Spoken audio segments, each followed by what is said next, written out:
In today's episode, we're going to talk about different investment strategies for different situations. What I mean by that is depending on the situation, you have to have different strategies to be able to come up with the right solution for whatever the problem is. For example, there's the fix and flip strategy. There's a wholesale strategy. There's subject to buying a house subject to the existing mortgage. There's seller financing. There's wholesale. And there's even the BRRRR method, which I'll talk about that one. To help us to go over these different strategies and what you need for each one of the strategies, we have Aidelis Hernandez. She's a local realtor in South Florida and investor. Welcome to the podcast. How are you? Welcome to the party. Woo, woo. I love it. Real estate party. I'm actually pretty excited about this because a lot of people want to get into real estate investing a lot of times, but don't know where to begin. And a lot of times people look at flipping properties as the sexy thing to do and as the most popular thing to do. And quite frankly, as the only thing to do in real estate. But there's other investment strategies. So let's start off with the basic one. We'll start off with fixing and flipping. Let's go over, first of all, how do you find a deal for fix and flip? Yeah. And I think the reason, because a lot of people reach out to me through social media, and the first thing when they think about investing is fix and flip because there's so much information out there. There's TV shows. So I think it has evolved because in the last couple of years, HGTV is everywhere. So everyone sees that. And that's kind of like what they look at when they realize investing. Or they think about rental properties too. That's also something that people look at as well. The biggest question that I get is, how do I get started or how do I get the money? Like, what's the first step? And I think sometimes people get stuck. They think they need to have like 200, 300, 500K to get started. And that's not always the case. So one thing that what I always tell people, like, hey, you want to do your first fix and flip? Like, step one, look at your resources. Are there people in your network that you can partner with that have experience? Are there contractors already in your network that you work with in the past? Like, instead of going out there and searching for people that you've never done business with, can we start tapping into our network? So start talking to people in your network that help you with the kitchen, the bathroom. Start there, right? See who in your network can be a resource for you. And then as far as finding properties, there's so many resources. Finding an agent that understands investing, that really understands investing, right? Because a lot of agents, like, you have to ask key questions if you've never bought an investment property, is what's a good deal, right? Like, hey, what's a good fix and flip deal? What could be a return that I can expect to have on my money? What is the amount of money that I can sell the property for once it's been fixed up? Like, those are the key questions to ask, because a lot of people, like, they don't know what a good deal is. And if you're not working with an agent that knows what a good deal is, then you're both kind of like the blinds leading the blind. So understanding and doing a little bit of like YouTube university first to figure out what a good deal is, and then finding strategic partners. Like, I work with a lot of first-time investors that, like, I show them how to run numbers. I work both with agents to educate them, and I work with people that want to do their first fix and flip. It starts off with understanding the numbers, so you know what a good deal is. And there's a lot of free information online, and I have like a calculator that I show them. And what a good deal is all depending on the person. For someone like me, like, a good deal for me is like 6 figures. Like, I want to make 100K. It's not always like that. You do these deals too. And you know that sometimes, like, you think you're going to make 100K and you don't hit the mark. You make 50, you make 60. It's still a good deal. But I'm shooting for the stars. But for someone that has a full-time job, that this isn't their full career, what if you could do 2 fix and flips, generate 30K, you make an extra 60K a year? That's a good goal to have. It doesn't always have to be, can I become a millionaire by doing fix and flips? Can we start off small, get comfortable with it and then grow and scale? So that's something that I want to, like, teach people and educate people more on, because investing comes in all shapes and sizes. You have people like me that do it full time, people like you that do it full time, and that requires a certain level of commitment and resources. But if all you need is just extra money coming in for, like, your kids' school, or to, buy this that you want to buy, or take that trip, maybe doing 1 or 2 flips a year is just enough. So figuring out what enough is for you, what you need right now, and what's possible for you, finding strategic partners. There's also a lot to, Jose Luis, I'm sure in your market too, like local investor meetup events. Like, there's the local RIA for us. A lot of like experienced investor go there, and newer investors too. Maybe that's like a good place to start networking with other investors, and then you kind of get your feet wet. So agents, people in your network, and then also obviously there's the auction websites. Like I don't know if a lot of people know that once a property goes into foreclosure, there's websites like Hubzu, there's where the properties go. I wouldn't start there because it's so high risk. So if you're a newbie investor, you don't want to go to the highest risk thing right away. Like you want to start slow and work your way up. For those property, usually you need to have the cash, and they come with a lot of like issues because they're coming directly from the bank, and it's an auction, so you're competing with other people. But if I want to give people like where to go, like agents is a good place to start, figuring out in their network who they can connect with, like other investors. There's investors that do what's called wholesaling, which is they go out, market, acquire properties, and you can buy those properties from them. There's auction websites, and then there's also people in your network. So I'll give you like the hack. Your first investment deal could come from your neighbor that's struggling, that can't keep up with their payments, your cousin's cousin, even your mom or your dad. Sometimes we're scared to have like honest and vulnerable conversations with people.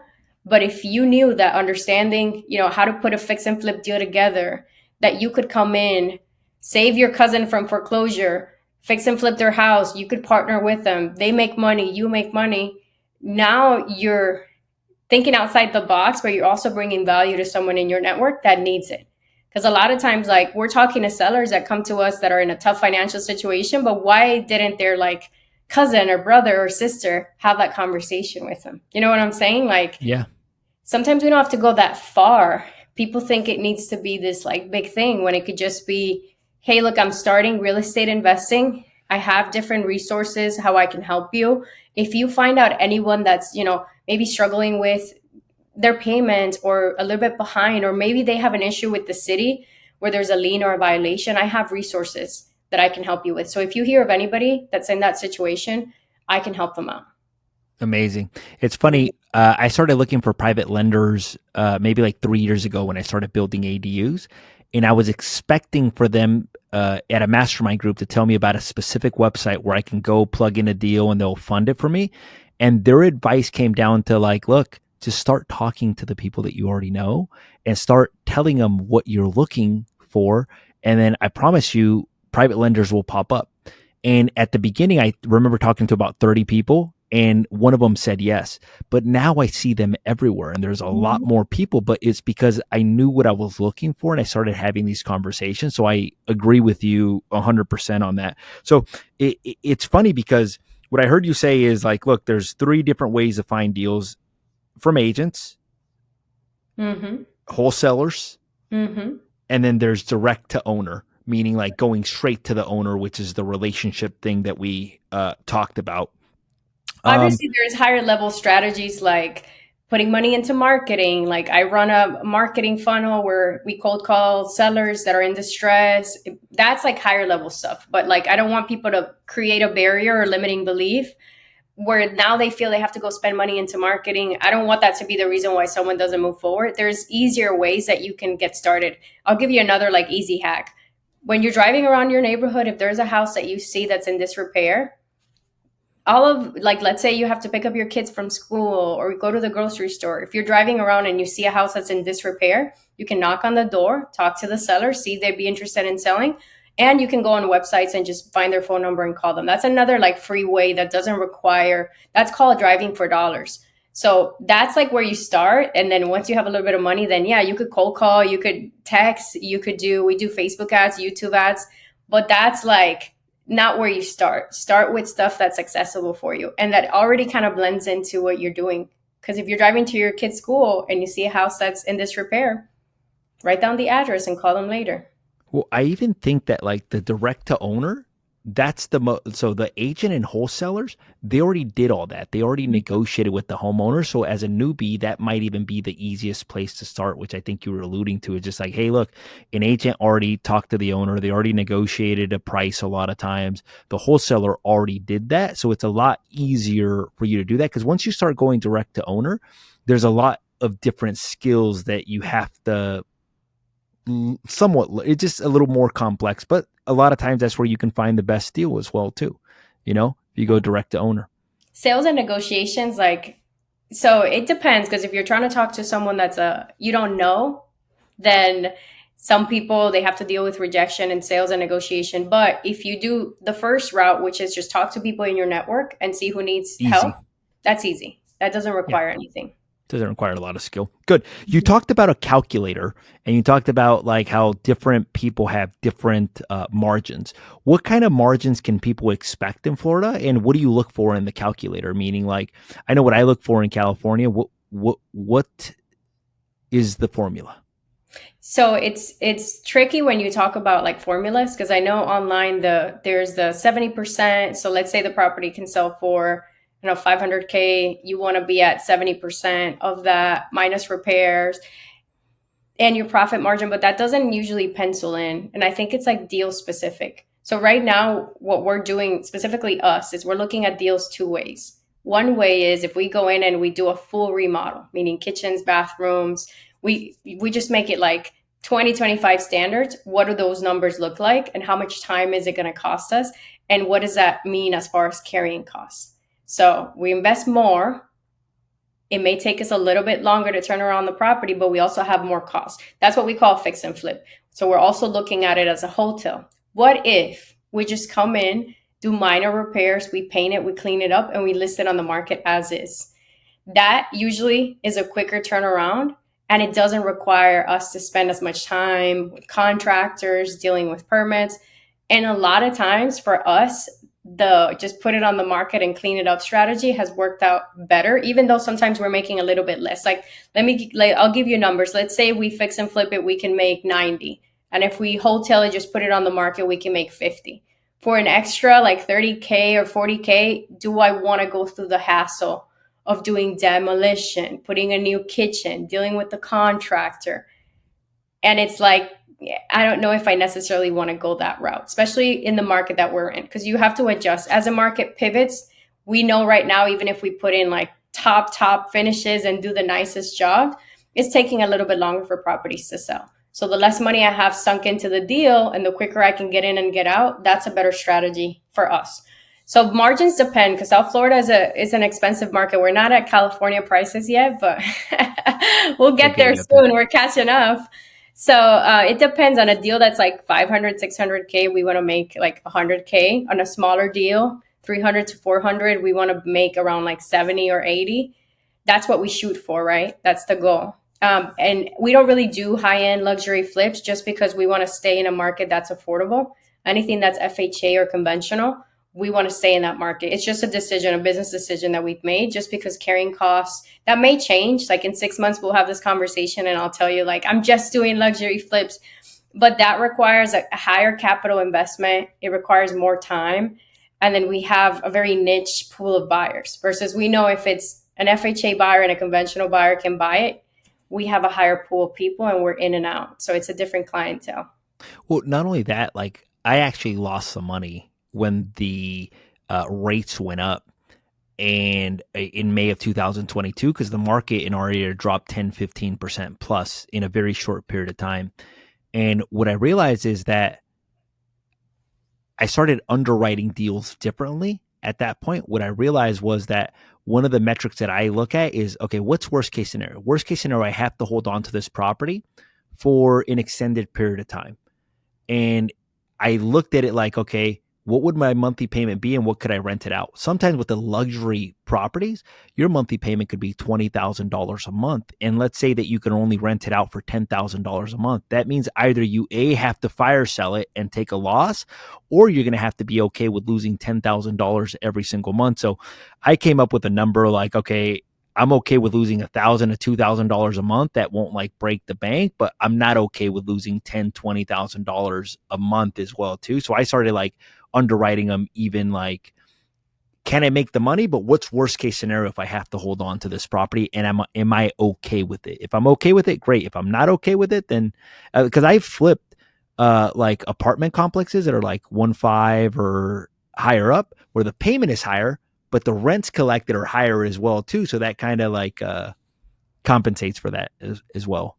Yeah, Too. like it's calculated risk in a way. Yeah, it's very calculated risk where you're like reducing your downside. So if I'm hearing you correctly, it's more like how much can I make versus like a certain percentage, basically. Like most people are like, hey, if I can make X amount, it's that. Now, here's one thing, like a lot of times people look at like, okay, well, they bought it at 300 and they're selling it at 500. Like they're making $200,000. That's what they think.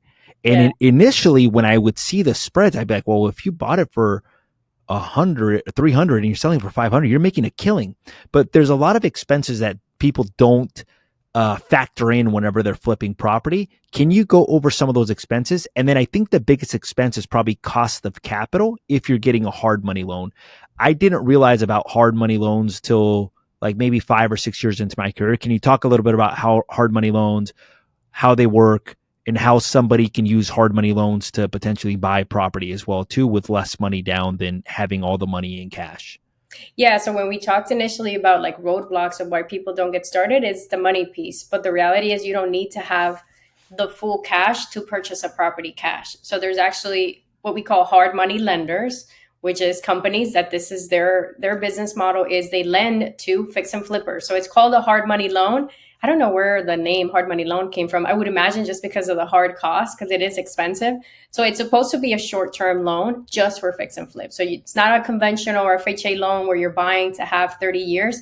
It's supposed to be quick turnaround. Sometimes it's a year, sometimes it's 2 years if you're lucky, but usually people want to be in and out in a year. So the purpose is they lend you the money, you buy the property that is in disrepair, where like your regular lender would say no to. If the roof is messed up, if the property isn't financeable per se, you need the cash. So these companies come in, they lend you the money, and they charge you an interest rate. So they're interest rate loans. So the principal is not getting paid down every single month. The longer it takes you, the more money that you're paying and you're paying. The purpose is you get it, you fix and flip it, and then once you're done, you pay them the money back and you make your profit. So you have to factor your cost in. The average is around like 11 to 12% interest rate, sometimes a little bit more. So the average I would say is like 11 to 12% is what you're paying. Interest only loan. And usually you're required to put 20% down when you're starting out. But if you look at it in the grand scheme of things, 20% down of a 500K, 600K property is a lot less than having to have the actual like 600K. So a lot of people can save 200, 300K, but they can't save 500, 600. That's a lot of money. So Yeah. they're short-term loans, but they help you facilitate that process where you come in, you buy it, you remodel it, and you resell it. So you have your costs, right? So you're paying interest rate every single month. So if it takes you 6 months to finish the project, 7 months, 8 months, 9 months, you're paying that money. So you have your hard money costs. You have to have an insurance. We put a builder's risk policy in place in case anything happens, anybody falls during the project, you have to be protected. And then whatever your fees are to actually maintain the house, like your holding costs. If there is a homeowners association, your utilities, all your expenses month to month. The biggest expense is going to be the money that's being paid out to the hard money lender. It could get pretty costly. So let's say it's $5,000 a month. If it takes you 5 months, that money's 30. coming out of your profit every single month. So So the when you talk longer it about takes you to do it. yeah. So a lot of people miss that. So they think, oh, I'm going to make 200K on this deal. But when they don't take into account their holding costs and how long it's going to take, that 200K starts getting smaller and smaller and smaller. At 200K, you have more room. I'll give you a more realistic example that I've seen of people that do their first fix and flip and then are like, I'm never doing this again. If you have a 40K margin, 40K can disappear very quickly. So those tighter deals when you're only making 40K, like that's a deal that I would say no to after paying all my expenses, because 2 months, 3 months, that 40K can slowly turn into zero and then you're making no money. So carrying costs are really important to calculate. We usually do 6 months. Now we've extended to 9 months just to be on the safe side. 3 months isn't in this market. Like maybe back when things were crazy and you were getting an offer, 20 offers on day two, you could do 3 months, but now we're 6 months or 9 months. 9 months is like our worst case scenario. In Yeah, 9 months, for needs holding to costs, sell. basically. Yeah. So whatever your costs are, multiply that by nine. 9 is super conservative. I'm really conservative. Most people do 6 months. That's like the average. What are you doing right now? I think we do 6 months. I do more like, so what I've told people is the properties that I like to fix and flip are the hotel ones, the ones that I Yeah. can literally just put right back on the market, because time is risk. Meaning, like, if it takes you 7 months to flip a property to get it ready, there's so many things that can happen in that 7 month period. Like, so for example, like when interest, like let's say I would have started a flip in December of 2021, the market's red hot, interest rates are at 3%, everything's moving. Then let's say it takes me 6 months to renovate it. Then I'm in May of 2022. By that time, that's when interest rates started going up. And by that time, the marketplace started transitioning. So that time period, there's a lot of things that can happen in that 6 month period. So I like flipping the properties that are like ready to go and ready to, yeah, just ready to go basically. But I think that's a big part that a lot of people don't factor it in. So the benefit is that you don't need all the money. You can buy with 20% down. In some cases, there's some lenders that will fund 90%. And in some cases, there's lenders that will fund 90% plus the rehab. And there's even lenders that will fund 100%. So the money's not the issue. The real issue is buying the property right and getting a good opportunity. If you find the property right, the easy part is finding the money and getting a private lender to be able to do that. Let's talk about hotels. What is a hotel? Yeah, we talked about it a little bit, but essentially it's like a fancy term in real estate for fix and flipping a property, but we're doing minimal stuff. It's different to everybody. Like a hotel for us is we're doing minimal stuff like paint. We're just painting and maybe doing flooring and putting it right back on the market. Like we're not doing anything major. We're not redoing the kitchen, bathrooms, nothing. It's just like in and out. And that's been really fruitful for us in this market just because we can get in and get out of the deal. And like you said, time is risk. And right now, how the market is shifting, the quicker we move these deals, like the faster that we can get in, get out, and move on to the next one. So, yeah, that's what we are highly focused on doing right now. I don't want people to get scared of doing a fix and flip. I just think if you have experience, it's a lot easier because you understand and you can get through the projects a lot quicker. Anytime there's permits involved, like higher level stuff that you need to do, that requires time. Anytime you do something for the first time, it comes with challenges. So you don't want to do something for the first time and have it be as complicated as possible. So the wholesale strategy is a good way to do your first fix and flip with like a very, very low level of risk. Because doing in our market to change the floor, you don't need a permit. So you can be in and out. So floors and paint, like that doesn't require anything. You don't need someone to come in and give you permits for that. But anytime you're doing anything structural, even like redoing the cabinets, you need a permit for that. Now it requires getting the city involved and going through that process. So it's just a longer process and it could come with more steps and more time because now you need to do the job, request an inspection. They need to approve the inspection. So wholesaling is just like a quicker way to get in, get out, make your money, and then just continue to do this while mitigating risk. I think someone that understands construction, they can do a project that's more complex starting out, like a contractor, handyman. A lot of my contractors and my handymen have never done a fix and flip for themselves. And I'm like, what do you mean? You have the skill. What's the limitation? They get stuck. They get stuck Probably the working for money. They someone think else. it's the money basically when it's really not. Yeah. But they're actually like a perfect buyer for it because that's their skill. They love renovating properties or are good at renovating properties versus somebody else that has to go out and hire a contractor. You Mm-hmm. mentioned something very early on, and it's funny because people come to me, they're like, I want to flip properties. And the very first question that they usually ask me is they'll be like, do you have a list of all the foreclosures? That's like the very first question. A lot of people think that the best way to get a good deal is a foreclosure. Now, let me ask you this. You talked about Hubzu, auction.com, some of these different platforms, but you said in those cases, those are the higher risk. What do you mean by that? Well, you don't go through your regular process, like going through the seller. You really don't know what's going on the back end with the property. The bank is essentially the seller in this situation. So there's a lot of pieces that you're unsure of or you don't know, or sometimes the bank doesn't even know. And a lot of times, like you're acquiring a property with a tenant that you have to evict. So you're taking on a property with all of its problems versus like let's say you're selling your house, you're in foreclosure, and we're either dealing with you through an agent or dealing with you directly. Now I have a lot more information, more control in the transaction. But when you're just negotiating with the bank, you're negotiating with an entity. And also a lot of times it's a great deal. It's an auction like anything else.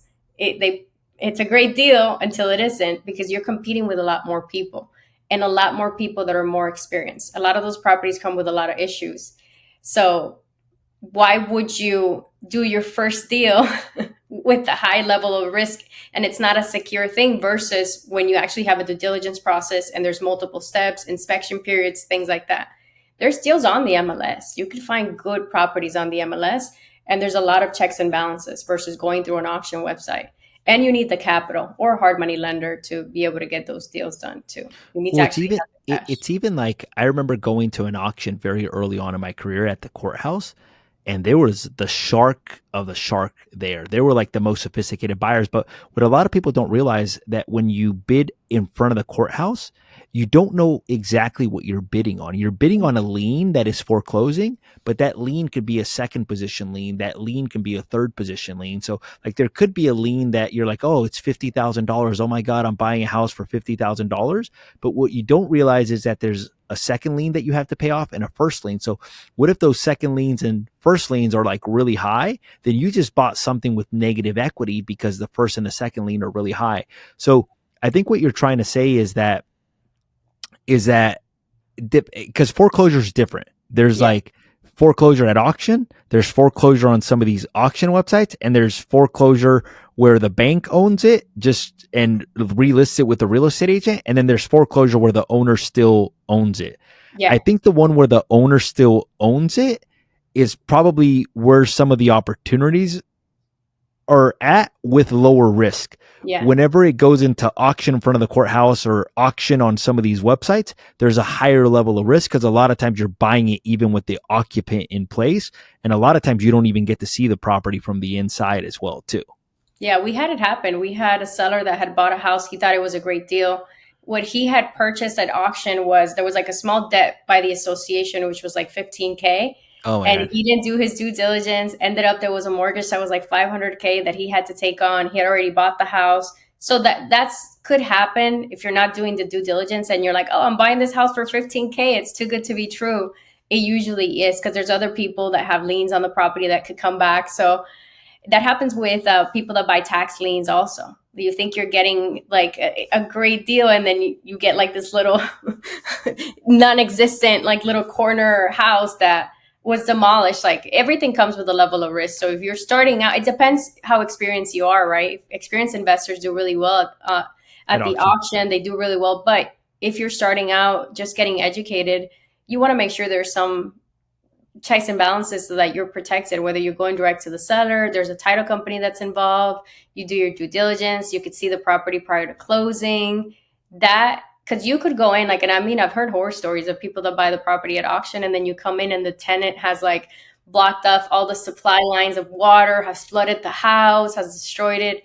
Because think about this, if it's a foreclosure situation, there's a lot of emotions tied to the house. So if someone's losing their house and they know they're going to get kicked out of the house, if you don't have access to that house before closing and you're just buying it kind of blindsided, they could destroy the house. And they do it a lot of times. People do it out of spite. They destroy the house. Now you're buying a house that has like the walls torn out. It could happen. Or even pouring cement down I've seen that the too. Yeah. toilets and stuff like that, you know? And it's funny because you like you said, you can make money, but that's the highest level of risk in real estate investing. So some of the other ones are a little bit lower level of risk. There's money to be made, but it's also high risk, high reward. So maybe not where you want to start off at, but could be a way to graduate into that as well too. So now this is something that I'm experiencing more often now. Like I'll give you an example. Like I came across a seller yesterday. He bought for like 1.6. He owes about 1.6. He bought he bought for 2.1. He owes 1.6, and the market has adjusted. And he didn't get a good deal on the property where I think he overpaid at that time just based on the time that he bought it, where the market has adjusted. And now he's got very little equity and he's basically losing a lot of his down payment as well, too. So in some cases, when you have little to no equity or no equity at all, some people use the investment strategy, the buying the home subject to the existing mortgage. What is that? How does it work? And is it legal? Mm-hmm. Yeah, it's. I'm not an attorney, so Yeah, we bought properties using this method, and the pioneer of subject to is Pace Morby, and I'm a part of his community. And I learned a lot from being part of that community of how to do it in a way that it serves people and is in alignment with their needs. But essentially, what it means is you're buying a property subject to the existing mortgage. You're keeping that mortgage in place and you're transferring ownership to the new buyer. So if you're the buyer, you're buying it and you're keeping that mortgage in place. And a lot of people think that it's not possible to do that or think that it's not legal. Just because it's something that's outside the norm of what most people understand doesn't mean that it can't be done. So I guess the question is like, what happens if the bank finds out, or like, how are you transferring a loan if it's still under my name? As long as you understand it and you're educated on how the process works, everything can be done in a way where both parties feel safe and secure. So there is the biggest risk with that is the due on sale clause, which is essentially the banks have the option, if they find out that the property's been sold, of calling the loan due. So it's called the due on sale clause. There's ways to protect that and mitigate that so it doesn't get called. But the reality between me and you is like, the bank doesn't necessarily want you to do that, but at the end of the day, if the loan is getting paid, that's all they care about. At the end of the day, they just want to make their payment. Your bank will never call you, tell you anything unless that payment is missed. So as long as things are done properly, the proper documentation is in place, it benefits the bank because the loan is getting paid. It benefits the seller because now the payment's being made, where in order to sell in a low equity situation, usually they have to bring money to closing, which they don't have, or they're in foreclosure where they haven't been able to keep up with the payments. So it's a solution for them as well. And for the buyer coming in, they're buying a house that already has a loan in place. Sometimes it's a lower interest rate than what they could get in today's market. So there's a benefit there. Sometimes it's an investor, which for an investor to get a loan, it's a longer process. It's more complicated. There's more moving pieces, more money required to put down. So it does allow investors to grow their portfolio quicker, but it has to make sense for all parties, right? Like everyone has to see the value in it for them.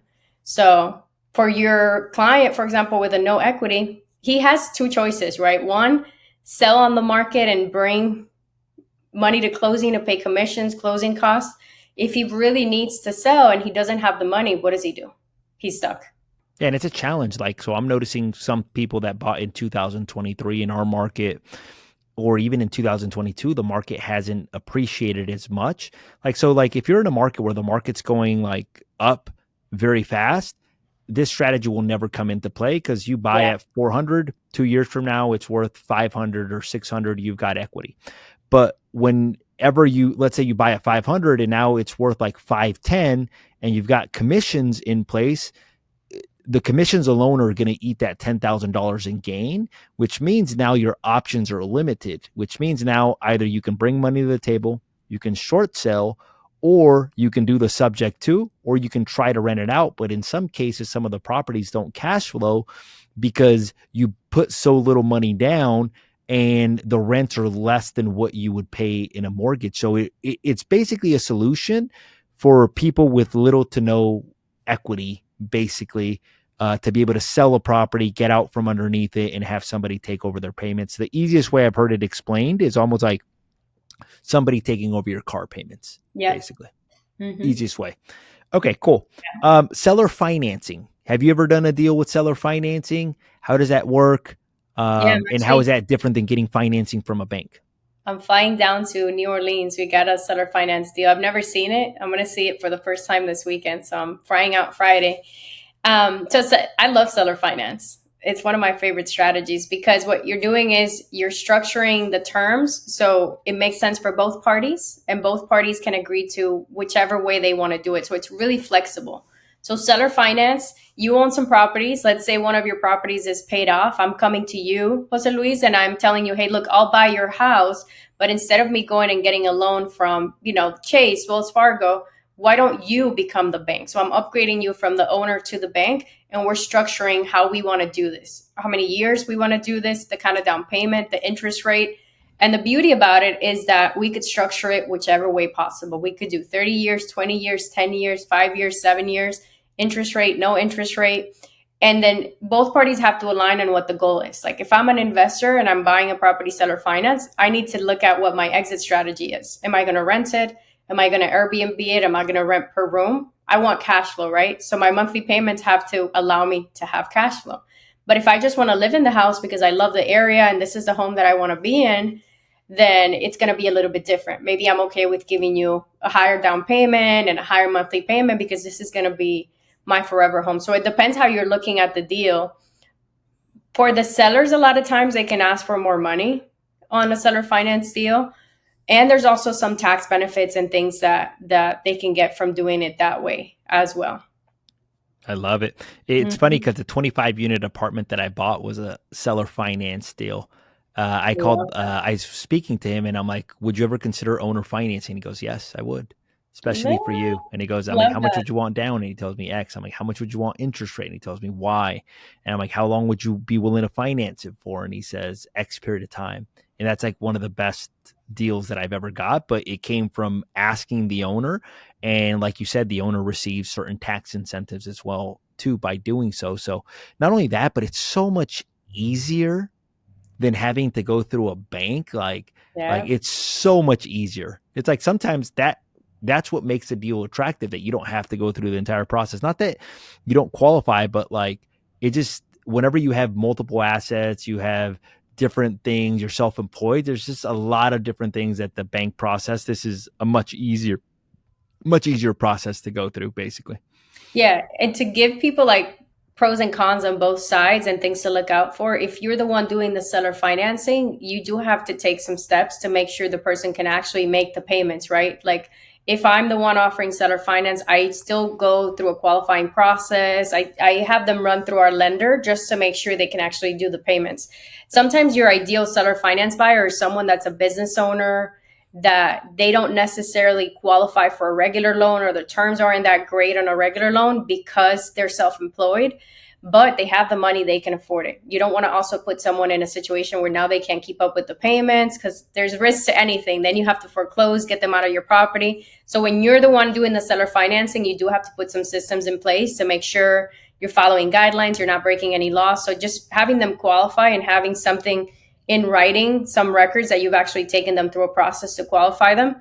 If you're the one negotiating, like I negotiate and I do seller finance deals, I want to get the best terms possible if I'm the one that's buying, right? Because I'm an investor and my end goal is to just stack up as many of these properties. So when I negotiate, now I'm trying to get like the sexiest terms possible, like as little money down, as little interest rate, as little monthly payment. But when you're turning around and now you're doing the seller finance, because I want to give you both sides, then you ask for more money down, then you make sure the terms are really tight. So it depends which way you're looking at it, but there's benefits on both sides for both parties. We Yep. just had the deal that I'm talking about. He had it on the market for like 180 days and the property wasn't selling, and he was working with an agent, and he called us. He submitted one of our forms, our sell your house for cash form, and he told us the agent's not doing anything, the property's not moving, I don't want to have to deal with the property anymore.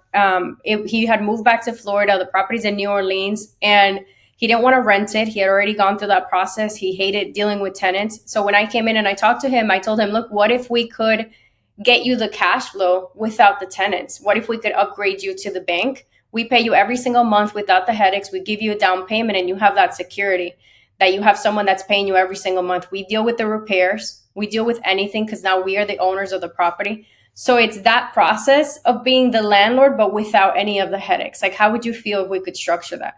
And then we get into a longer conversation about price. So we were actually able to give him, so he had it listed for 210. I know those prices seem crazy, even in Florida, right? In Florida, you can't buy anything for 210. He had it listed for 210. So after paying commissions and closing costs, he would have had to pay like 6% off the top, plus closing costs, let's say like another 1 to 1.5%. So that would have been taken off the top anyways if he sold with an agent, versus we gave him his true 210, but he gave us terms. So we gave him a down payment and he's actually going to net the number that he was looking for. So there was a benefit for him. He's getting 210, no commissions. We're taking care of closing costs. We're paying closing costs. There's no commission. So he is netting a higher number as long as he was willing to wait. So for him, he didn't need the money now. He just wanted to have like peace of mind that the property was sold and that he didn't have to deal with tenants from far away. So good deal for him. We're going to cash flow around $1,000. So it was a good deal for us. He knew too. When I was talking to the seller, he's like, you guys are getting a great deal. And I was like, so are you. We're getting you 210. So both parties were happy. What were the terms? Like, what was the interest rate? Was there? I want to hear the details. 0% interest rate. I No love it. interest rate. So we have a principal only. So it's 210. I had the loan terms because we just closed on it That's last week. Yeah, amazing because like every payment you make, it brings the principal down basically. exactly. It didn't start off like that. So just people know, like, you don't just wake up one day and get zero interest deals. I've had a lot of these conversations, and I've gotten really skilled at understanding what's important to the seller. So with seller finance negotiations is figure out what they need, what's most important for them. For example, for him, having more money up front now was important because he had debts that he had to pay off. So we gave him a higher down payment. We gave him 30,000. Initially, it started off at 10, worked my way up to 15, then 20. We slowly went up in 5,000 increments and then 30,000. But I told him, look, if I give you more money down and I increase my purchase price, because that's the thing too. I started off at 170, 180, 190. So I gave him what he wanted, which was a higher price and a higher down payment. Now, what can you give me to make it make sense for me? So it's $800 a month that we're paying him towards the principal. And then after all expenses all in are like 300 to 400 bucks, and we can rent it for 21 to 2200. That's So amazing. it's a pretty solid deal. Yeah, I'm going to check it out this weekend. I've never seen it, but it's in pretty good shape. We took pictures. We did everything virtually too, which a lot of people think you have to live in the area. California is a tough place to like actually own rentals in your backyard just because of the cost. But seller finance is a solution for that. If you could structure seller finance deals, or you could start buying, out of state too. We had someone go take pictures of the property. We had an inspector go. We did everything virtually. So this is the first time that we're seeing it this weekend. And we're The, going to the walk the around the New amazing thing Orleans. is that everything goes down to the principal. So like the $800, that means every month your principal is being paid down basically. And that's Yeah, the cool thing about owner financing, that for him the most important thing was the price and the down payment. And you met those needs and he was okay to budge on something else. It's funny, I took a course and the course was on seller financing. And the course said, you go buy a car, what do most people negotiate? Do they negotiate the price, or do they negotiate with the bank?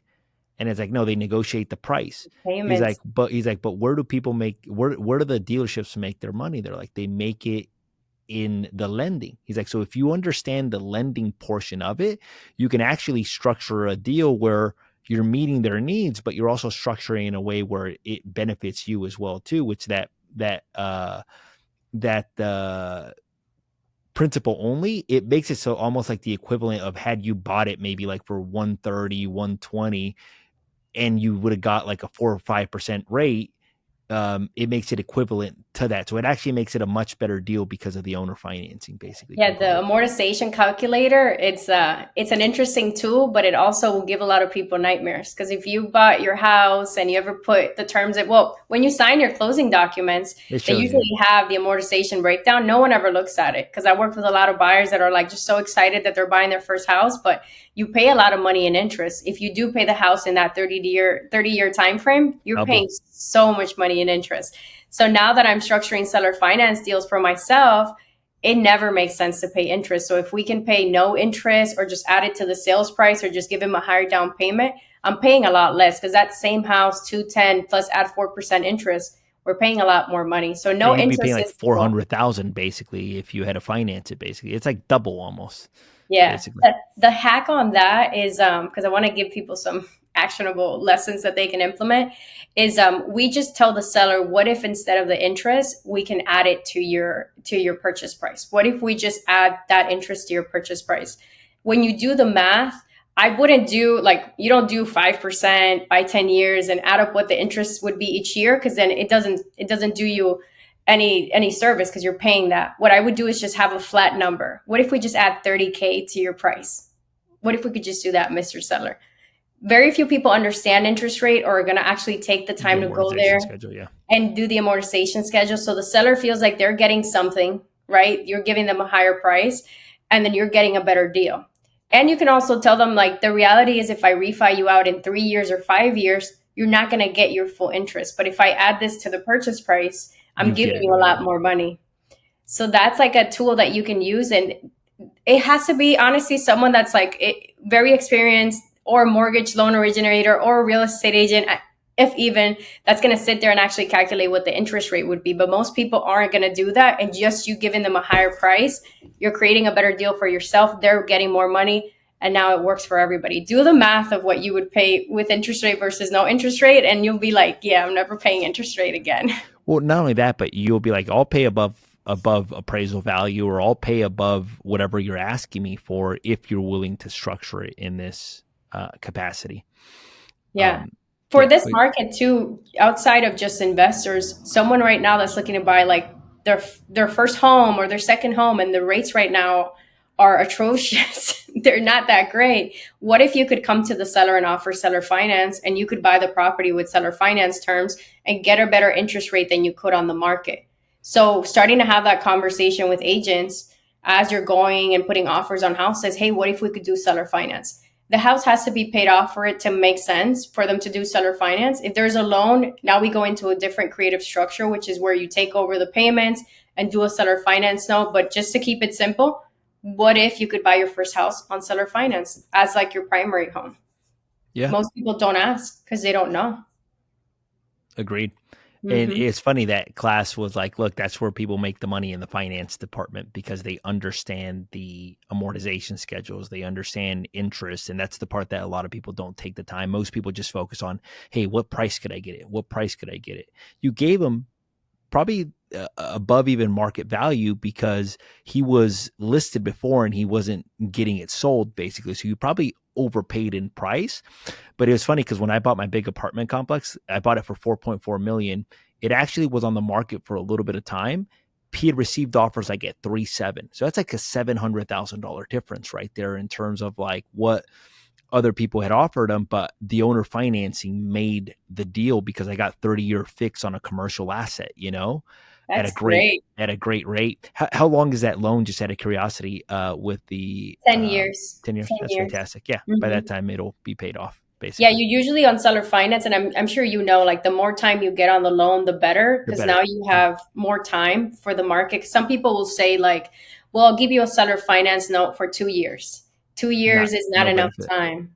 Because in 2 years, so the hopes with the seller finance deal is obviously you have like a slam dunk of a deal. I would never refi him out because 30 years is a good amount of time. But if you have like 10 years, for example, is it gives you time for equity, right? Now you have equity in the property. And once it hits that 10-year mark, you can sell that property, pay the owner whatever's left on the loan, and then you have a profit if there's enough equity. Or you can refinance the owner, put a new loan in place, and now you keep that property. So 10 years is a good amount of time. But when the shorter you get, the less time you have to have like an end game, right? So I wouldn't do a seller finance for 3 years. 5 years, I think, is a minimum, and even 5 years is a bit risky. So you want to do 30, obviously, if you can get them to agree to that, but not a lot of people are open to that. It takes a specific type of seller. 30 years, you go down to 17, 15, 10, 7. 7 would be my preference to stop. You could do 5 years if you feel or understand the market and think in 5 years there's enough time for you to do something. Yeah. Sell it, To add value. refinance it, get your money back. Like, what is the end game? Not just getting a seller finance deal just to get it. There has to be a plan in place of what we're going to do. So, like 2 years, I've had sellers tell me, oh, I'll give you seller finance now for 1 year. It's like, what Yeah, for? okay, no, You thank you. know? It's like, and usually those are pretty sophisticated people because they know that, like, hey, look, like now it's on you. The burden's on you, basically. Yeah, I'm doing the math. So 9,600 per year times 10 years. Yeah, you'll be 50%, more than 50% of the way there. And then, especially if you take the principal or the cash flow positive, if you take that and just I'm plug it paying. back in, you'll basically have a paid off property in basically 10 years, basically, Yeah. which would be Another amazing. one thing about monthly payments, I love this conversation because I love investing. I'm super passionate about talking about this stuff because I think people don't know what they don't know. If you've never heard of seller finance, you don't know that like your cousin's looking to sell their house and the house is paid off and they could sell it to you on seller finance. Like you just don't know what you don't know. So even if we could give people a little bit of information to get them open to the different ideas, we could change their lives. They could buy their first, their second, their third property. So another thing with monthly payments, because people get really confused with like monthly payment and interest rates, So a lot of sellers will think like, let's take that example. So we have 10 years and it's 210. This is how the seller thinks about it. 210 divided by 10 years, that divided by 12, and that's what you're paying. So I'll do the math for you. And they think that that's your monthly payment. So, which it's not. So 210 is the purchase price, right? Let's do the math. Mm-hmm. Divided by 10 years, that's 21,000 a year, right? Yeah. So then you divide that by 12 months, that's 1750. That's your monthly payment. That's how a lot of sellers think about it, and people that are just starting out. So whatever your purchase price is, divided by the number of years, divided by each year. Does that make sense? Yeah. So that's how sellers look at it. Here, the numbers aren't crazy. 1750 isn't super crazy, but sometimes you're paying like 10,000 a month, 20,000 a month. So the monthly payment isn't structured like that. The way that it's structured is if you're going to rent it, you got to look at what you can rent it for, and you want your monthly payment to be under that. We do the amortization at 30 years usually, and then we set a balloon payment at the end of whatever the period is. So on this one, for example, our payment is $800 a month. We know we can rent it for a higher amount. And then once that 10-year mark hits, whatever the balance is remaining on the loan, we do what's called a balloon payment. We give them a big lump sum payment. So it's not divided evenly through the years. They're getting some money now, some money every single month, and then a big lump sum at the end. At the very end.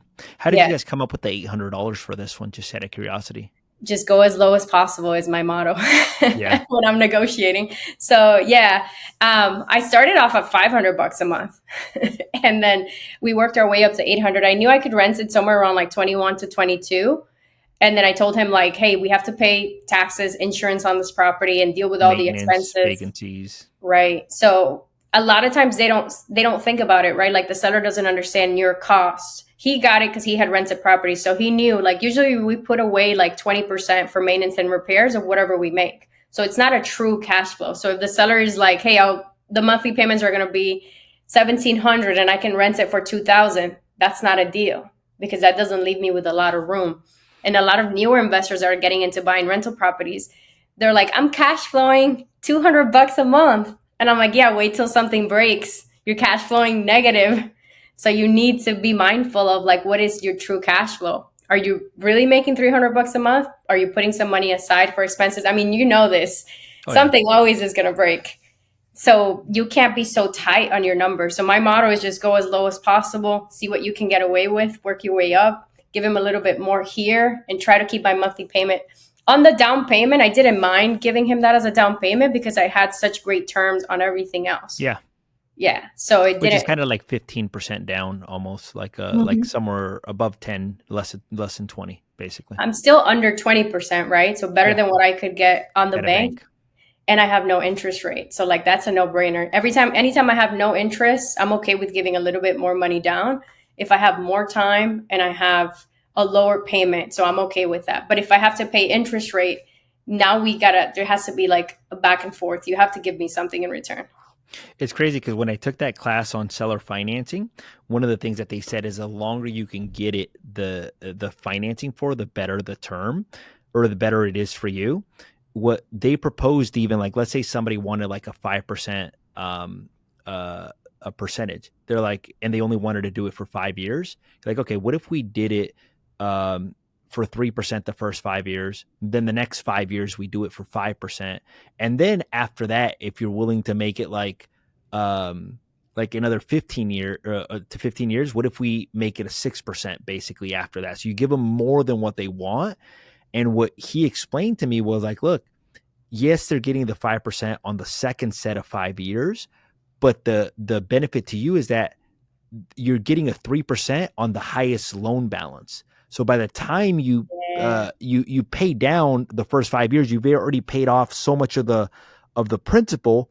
Or even if you can get it for no interest for 5 years or something, you've already paid out so much of the principal that even if you have it at a higher rate, it's on a lower principal balance. So it basically helps out tremendously. And when he explained it to me, I'm like, man, like there is some very cool things that you can do with owner financing if you understand the owner financing, just like what you just did on that deal as well Yeah, too, you know? I could nerd out to that. Once you start playing with the amortization calculator, it's both like interesting to learn, it's eye-opening, and then it's also a little bit like sad and frustrating when you think about what you're paying on some properties. Like then you're like the reason, and I like that strategy because the reason why you pay a lot more towards interest is because you have a higher loan balance. So if you could get a lower interest rate versus starting off with the 5%, then you're paying a lot less. So that's a good strategy. One thing too for people to know is like you could get really creative. You could do a 5-year note, let's say, but with the option to extend. Like everything can be negotiable. If in 5 years, like let's say I'm buying the property from you, all is well.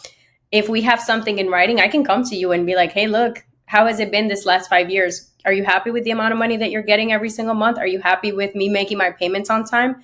What if you give me another 5 years? Because like the market right now just isn't where it needs to be. Yeah. If we agree to that and the seller's okay with that upfront, or even when it comes time to make that payment, you could have that conversation because you're not dealing with like a very tight bank that has strict regulations and everything Yeah. has to be done a certain way. It's human beings, right? Like if you're good with how things have been so far, why would you not give me an extra 5 years, you know? Yeah, especially if you're happy with it, Mm-hmm. basically. Yeah, when I was doing my seller financing deal, they implemented rent control in my market right before that, and I had plans to increase the rent to a certain amount. So I was like, look, it's going to delay me a certain amount of time. Would you be willing to add an extra 5 years? So we did 5 years interest only just to make sure that I can cash flow for the first 5 years. And then we did the 30-year fix after that, basically. See? So the 5 years, interest only, it recently kicked in November where it was the 5-year mark, and my payment went up by $5,000. But by that time, I had already increased the rent $15,000 on that building. So that helped make it so I can stay positive on the building. I think the main thing is just making sure that you're always positive in terms of cash flow on the property, because that reduces a lot of risk for you, basically. Yeah, yeah, yeah. When you are the one that's buying the property as an investment. If Yeah. it's your home that you're gonna live in, like, Yeah. doesn't really matter. And if you're the one that's offering seller financing, like do your due diligence. Unless I'm calling you, if I'm calling you, like just give it to me for nothing, $500 a month, $800 a month. But if it's not me calling you, do your due diligence. That's so funny. That's so funny. You're gonna call a seller and they're They're gonna gonna be pull like, out this video and be like, "Hey, I know cool, it was you. You were talking about me. Oh my gosh. No, they're always happy. I'll tell you that. You never put a deal together, at least me, where like they feel like they got screwed. There has to be a benefit for both sides. yeah, Like no one's gonna do a seller finance deal. It's a conversation. It's different than like we do a lot of cash offers. That negotiation is a lot more like, hey, this is what I can pay. This is the work that the property needs. Take it or leave it kind of thing. We still add value in other ways, but like seller finance is a relationship. So I'm not gonna do like a negotiation where you feel like sticky, like I didn't do right by you, because we're gonna have a long-term relationship. So you can't come in super aggressive. The negotiation always has to feel, that's why I say, like, what's important for them? Can we give them that so they feel satisfied after the negotiation? Like, great negotiators, and like, both parties have to feel like they won. You can't, like, bulldoze someone into giving you, like, a great deal, but then they feel like you screwed them over. So, what can we give someone? So, we closed quickly. We bought it as is. We took care of closing costs. We gave him a higher price than what he could. Like there's so many things we gave him for him to say yes, and there was a benefit to us. That's like a win-win negotiation. Like scenario, that's an ideal deal. Yeah. And now we're gonna have a long-term relationship, so he needs to like me. of course, right? All right, so let's talk about the last one. Let's just talk about wholesaling, real quick. What is it? When is the ideal situation? How do you make money on it? Yeah, so wholesaling essentially is finding a property, negotiating with an owner that usually for it to make sense, it has to be a property where there's some distress, some problem that you can solve. Someone that's in foreclosure, behind on their taxes, the property needs a certain amount of repairs.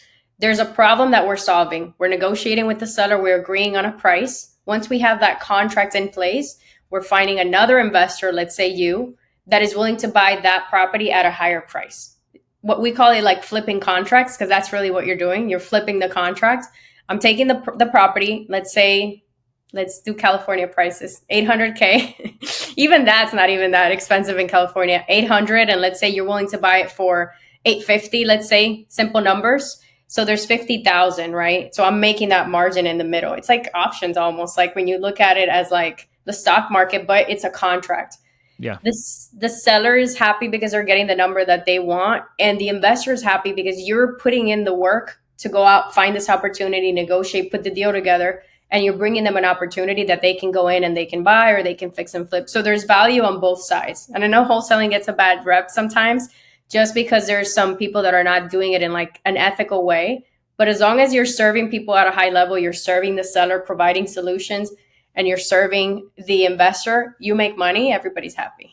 It's a win-win for everybody in the best case scenario. It's basically flipping contracts. So Yeah, you're planning on buying it, and then you can sell it before closing and you make a profit, basically. pretty much. So when they talk about like zero money down, like buying, being an investor with zero money down, that's what they're talking about, because you don't ever own the house. All you're doing is you have that contract and you're assigning it to another buyer. So it doesn't require you to actually close on the property and go through that expense.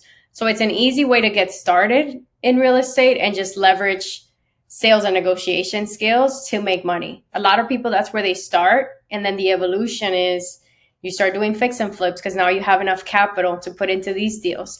Then you start buying and holding properties. It doesn't always work in that kind of that path, but most people start with wholesaling is like a easier entry fee type of situation. Doesn't require a lot of money, just time and resources. And then you start evolving as an investor. The goal should be to hold, because that's where you really create wealth. So you can't get stuck in that for too long. You gotta evolve as an investor. I think a lot of these, at least the fix and flip, the wholesaling, the wholesale, are just ways of raising capital and then doing something with the capital. It's interesting because a lot of these, as a real estate agent, I didn't flip my first property till 6 years into the business. Like I flipped my first property in 2017. I'd already been 6 years in the business. I didn't wholesale my first property probably till maybe 13 years into the business. And some of these strategies, as I learned them, I was like, oh my God, like I didn't realize this. So I think a lot of times it's just learning these different things and then having connections to the right people that can help guide you, somebody like you that can help guide them through these processes, because a lot of us have opportunities. We just don't know how to capitalize on them. So let me ask you this. If somebody wanted to get in contact with you, or somebody wanted maybe to join a program or a free school community, how can they go about doing that? Yeah. My handle here is my handle on all platforms, YouTube, Instagram. So it's Aidelys. I'm going to spell it for the gringos. AIDELYS_real estate. You could reach out to me on Instagram, is where I'm more active. So just send me a DM. We actually do have a school community where we give people resources like scripts, those deal calculators that we talked about. I give for free all of my negotiation scripts for seller finance for subject to. I'll give you everything for free. So DM me, invest, and then my team will reach out to you and get you access to our school community so you can get plugged in. Let's start doing deals, guys. It really is like, once you start, you can't stop, because you realize there's so many possibilities and so many opportunities you just didn't know. And to your defense, the reason why it took longer was because back then there wasn't as much access to information. Like wholesaling wasn't something that you would hear about back in the day, but now there's YouTube, it's everywhere. But now there's a lot more access to information. So there's no reason why people shouldn't at least be doing 1 or 2 deals a year, whatever their goal is, Yeah, absolutely. Cool, man. Well, I want to say thank you for taking the time to come on the show. For our viewers, we had Aidelys Hernandez. We talked about fix and flips, hotels, subject to, seller financing, wholesales. We talked about different investment strategies for different situations. Thank you so much for taking the time to be on the show. If you've enjoyed this episode, make sure to hit that subscribe button. If you feel that this episode will be helpful to somebody else, make sure to hit that share button. Thank you again. And to our viewers, until next time. Thank you. Thank you for inviting me. Of course.